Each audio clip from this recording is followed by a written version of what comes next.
Send Help is now streaming on Hulu, and I want to talk about this horror comedy because when I saw the trailer for it, it wasn't something that made me want to rush to the movie theaters, but I liked the premise of like, hey, you're working for this company, you're getting treated like garbage, you're not making it in this world, you're getting discriminated against, you have these ambitions, and nobody cares about you. You're not the pretty girl in the office. You're not the masculine man in the office, even though she's the pretty girl, but whatever.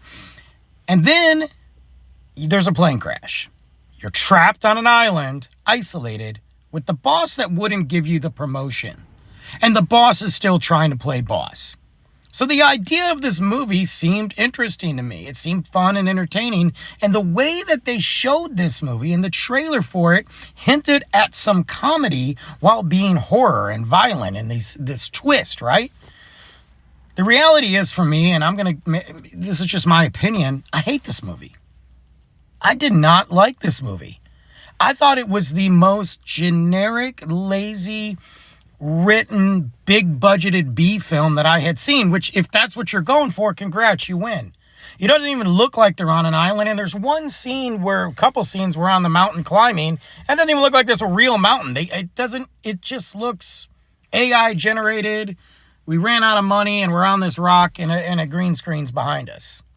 I thought at moments the acting was good and there were some funny moments in there, and there's some extra, honestly, over-the-top, violent, grotesque moments for the sake of being grotesque, with a murderous-looking Resident Evil boar that proceeds to vomit blood everywhere from being stabbed, and then there's actual vomiting in the mouth. I couldn't tell what I was watching. Is this a horror movie? Is this a comedy that wants to be a horror movie, but it's not that funny at times, but it is? There was no horror about it. There was just cheese. And I've read the reviews, and everybody's got their own opinion, so that's okay. But for me, had this gone straight to streaming, I'd have been like, okay, it makes sense.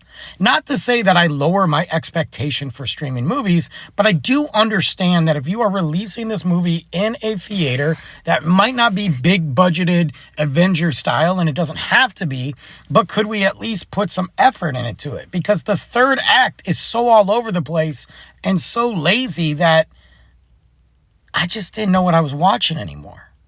I don't know. Maybe it was me. What did you guys think?